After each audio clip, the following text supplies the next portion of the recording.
queria combinar uma coisa com você, que é o Roberto não está aqui para responder algumas perguntas que eu tinha preparado aqui. Então, o bate-bola a gente começa entre nós dois aqui.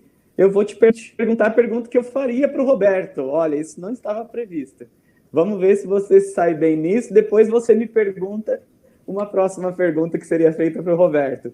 Topa esse desafio agora? Vou falar não, imagina. Não, tudo bem, vai. Então vamos lá, vamos ver. Responde aí para mim. Eu ia falar Roberto já. Luiz, por que é importante a gente investigar aspectos cognitivos, sobretudo memória e atenção, na avaliação psicológica? Por quê? Fala aí. Maravilha. Na verdade, para todo mundo que está aqui, o Ivan, o Roberto, eu, o Ingo, a Irene, a Denise, nós vimos um conjunto de perguntas. E quando a gente vai dar aula em cursos, quando a gente recebe algumas pessoas que utilizam testes psicológicos, essas perguntas são frequentes. Ou seja, as pessoas recorrem a essas mesmas perguntas de uma maneira muito, muito, muito constante. E a gente sintetizou essas perguntas de forma que a gente consiga dar para vocês algumas respostas. Agora, se vocês, durante essa apresentação, sentirem que é necessário algum aprofundamento, utilizem o microfone, falem conosco, utilizem um bate-papo, falem conosco, e a gente interrompe o que a gente estiver fazendo para oferecer para vocês algumas condições de resposta.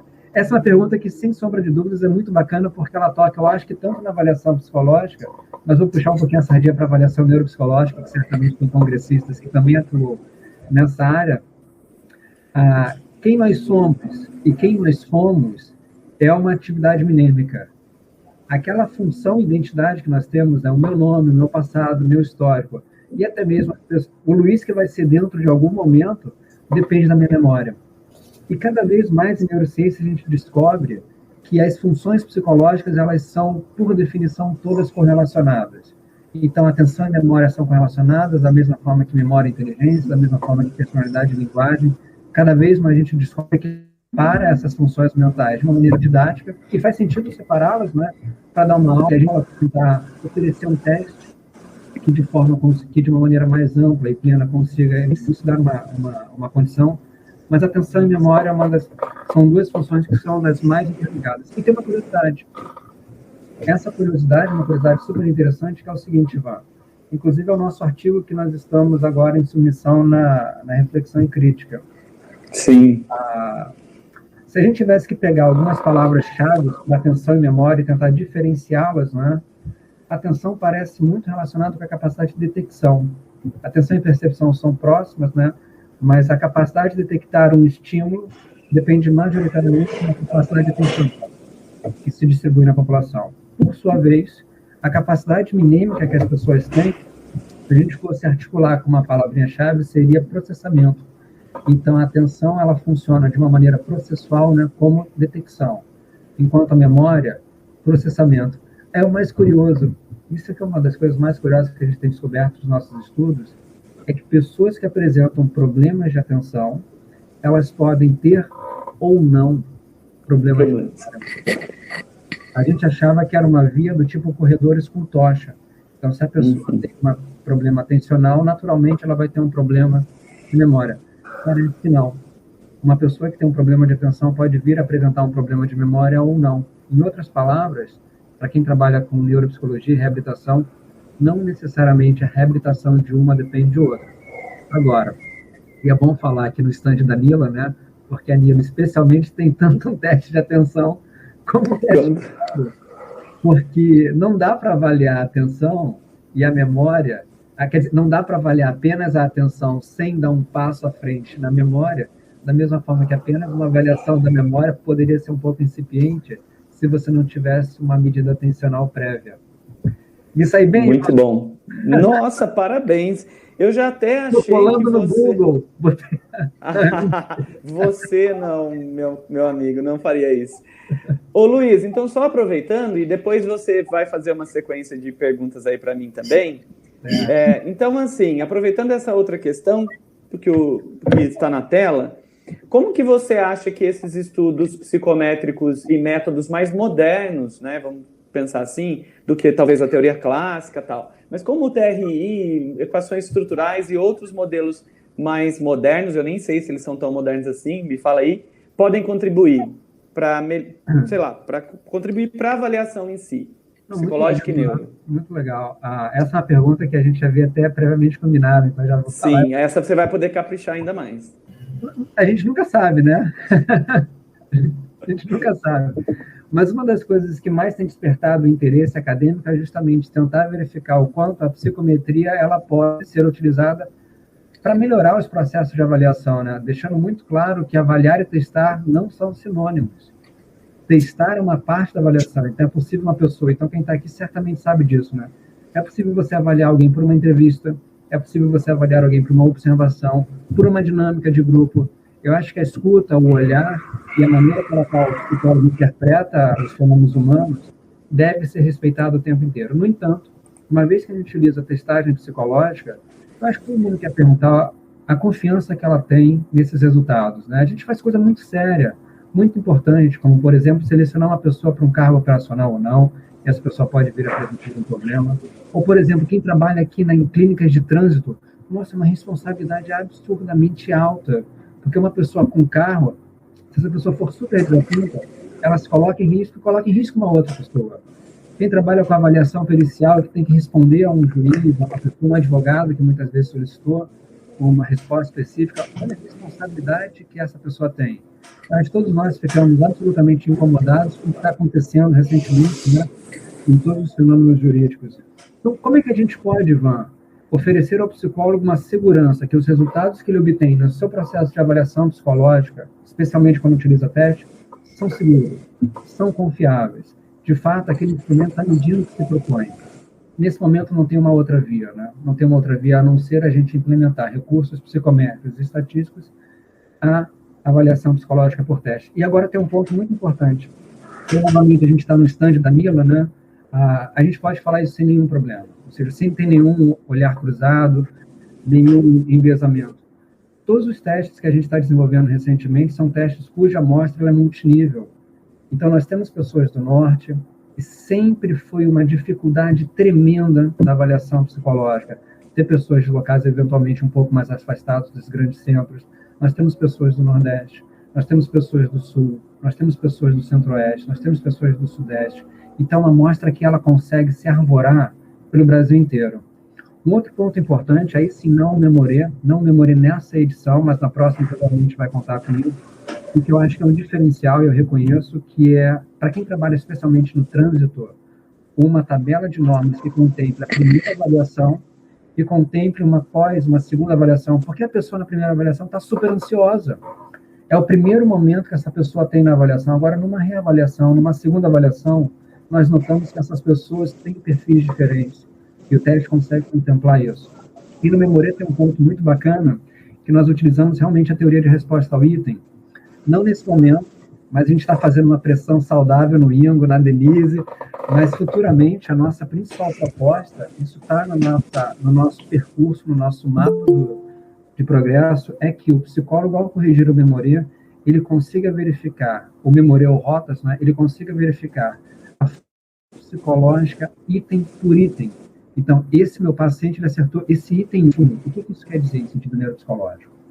Esse meu paciente acertou o item 2, mas errou o item 3. O que isso quer dizer no nosso relatório psicológico? Isso é feito a partir da teoria de resposta ao item, que consegue verificar o perfil em que cada um item tem em relação ao seu acerto e à sua discriminação.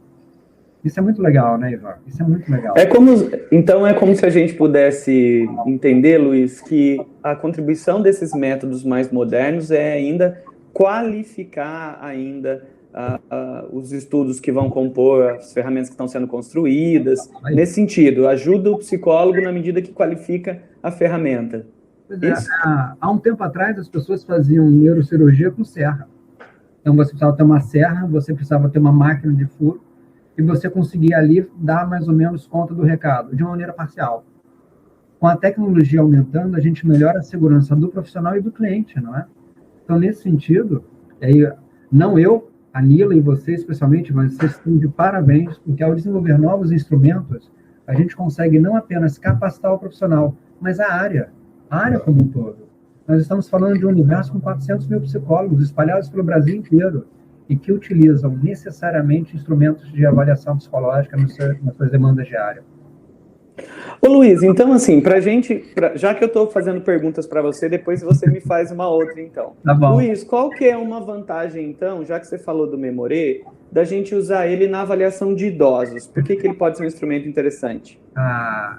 E eventualmente, lembrando para as pessoas que estão aqui, nós temos 22, se vocês sentirem que tem uma pergunta que está estranha, que não foi contemplada, utilize os mecanismos, seja bate-papo, seja o próprio áudio.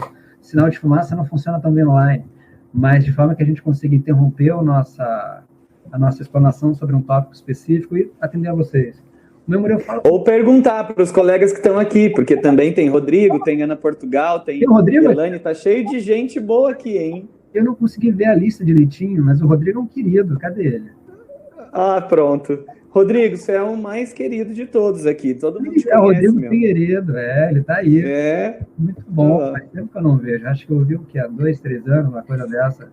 Pessoas muito queridas, a nossa área, quando a gente fala dos números... E eu não relacionei idosos com o Rodrigo não, tá? Eu tô provocando ele. Mesmo porque ele tá longe de ser um idoso. Com essa barba branca aí dele aí.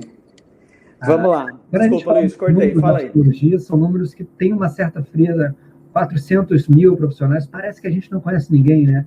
61, a gente estava vendo agora, são 61 cursos de pós-graduação estricto sensu. Parece que estão todos afastados. Mas esses números, eles nos enganam, porque a área da psicologia, quando a gente vai funilando, especialmente a avaliação psicológica, psicometria, cabe num Fusca. Então, talvez só um espaço para você colocar mais alguém ali.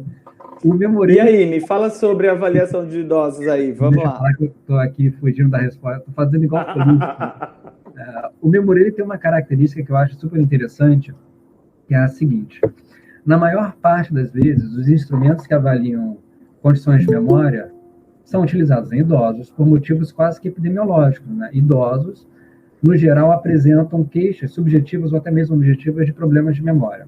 Eu, às vezes, até me sinto meio idoso, porque a memória não funciona tão bem. O Memorê, ele tem uma vantagem muito boa, porque ele foi feito de uma maneira em que aquelas pessoas que apresentam problemas de memória, se essas pessoas tiverem um resultado ruim no Memorê, isso é indicativo que talvez ela apresente um problema mais grave.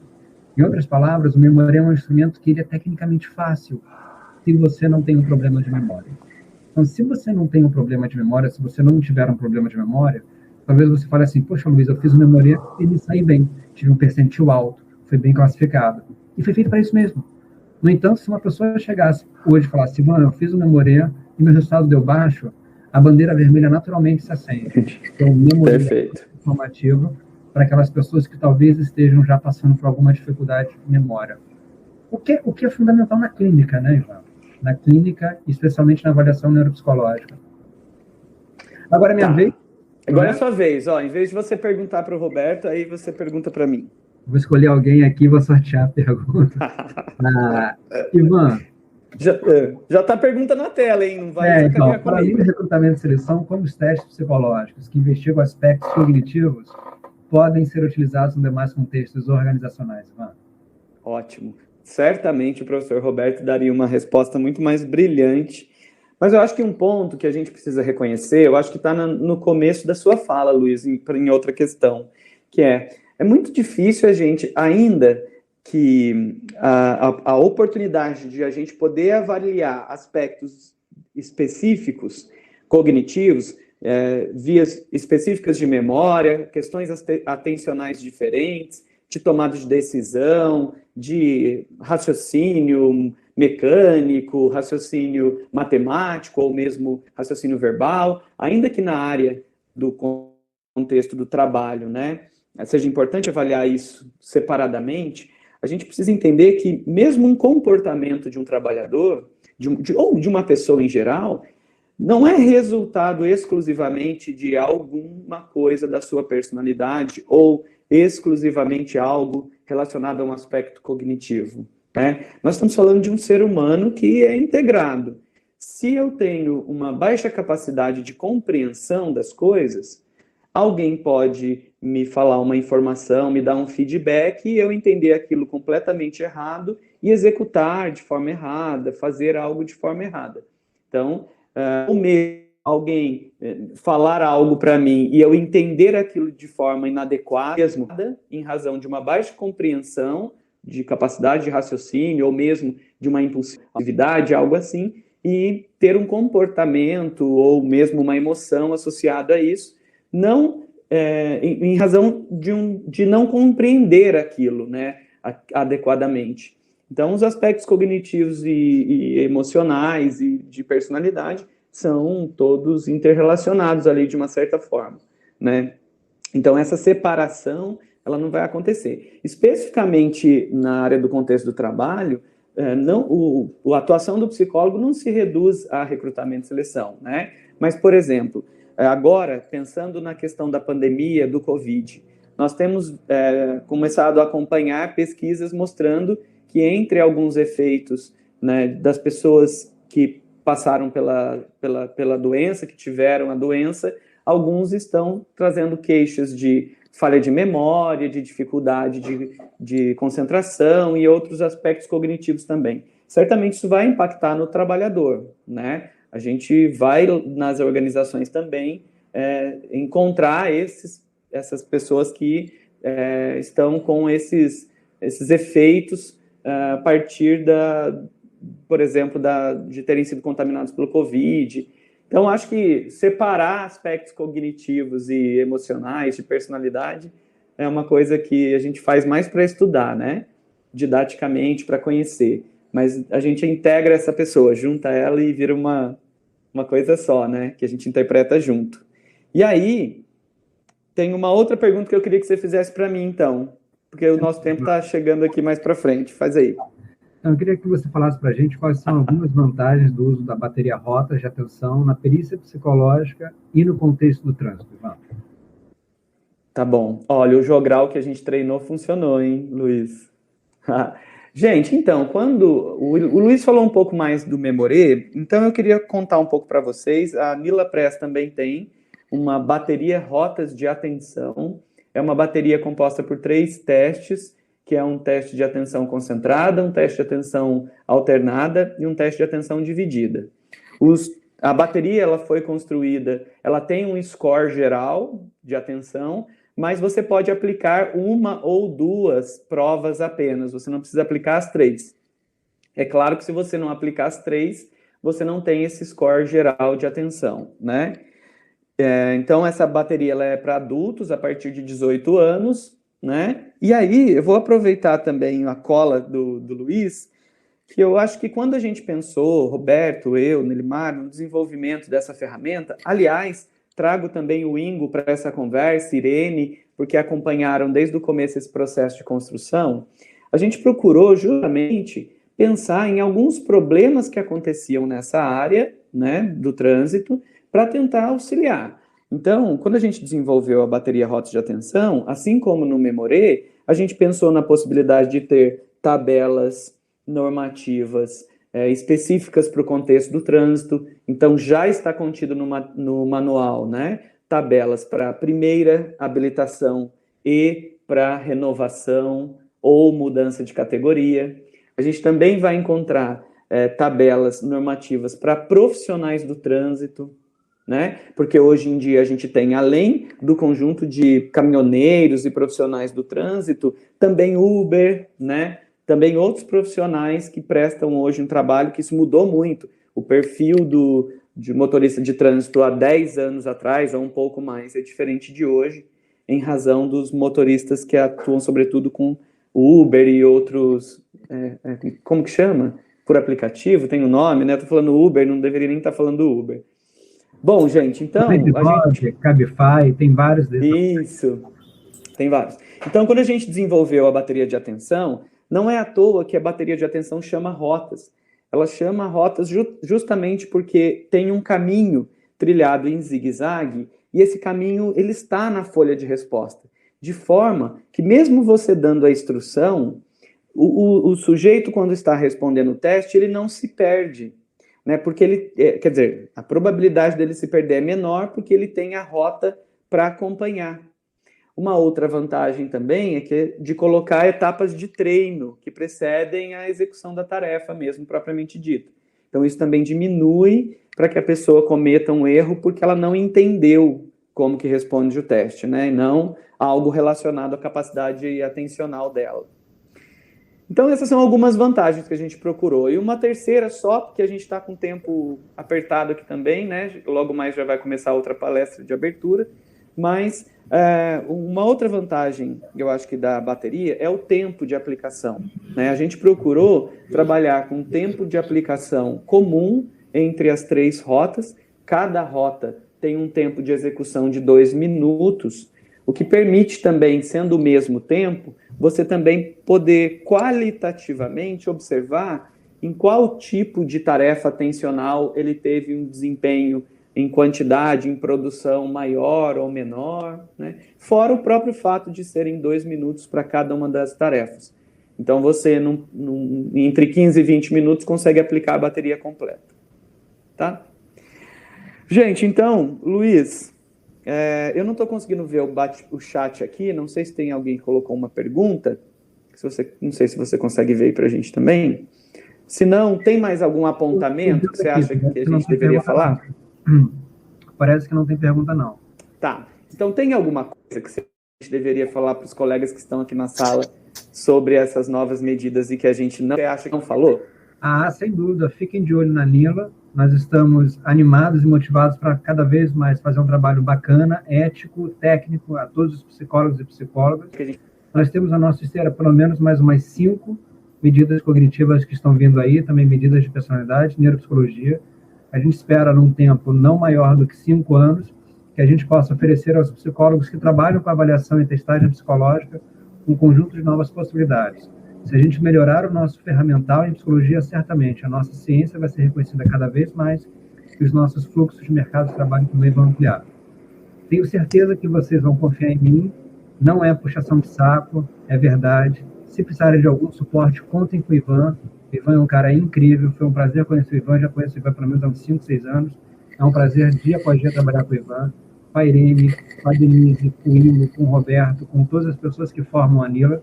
Eu fico muito feliz e muito esperançoso de estar integrando o time da Nila, porque eu acho que, de fato, a gente precisa desenvolver cada vez mais as ferramentas que nós temos em psicologia.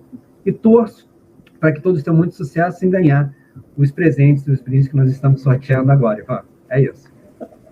Que legal, Luiz. Eu que quero agradecer a sua colaboração sempre, a sua participação. Quero agradecer também todo mundo que está nesse momento aqui com a gente na sala.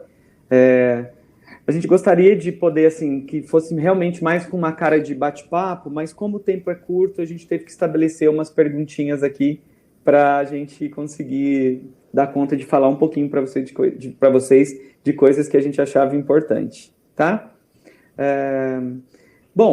Irene, alguém quer colocar mais alguma coisinha? Alguém quer falar algo? Senão nós vamos para o sorteio. Não, acho que é importante, né, agradecer, claro, a participação de todo mundo, mas acho que agora o pessoal já está aí, né, ansioso para que venha esse sorteio e conhecer o que vai ser oferecido aí para esses participantes que entraram na nossa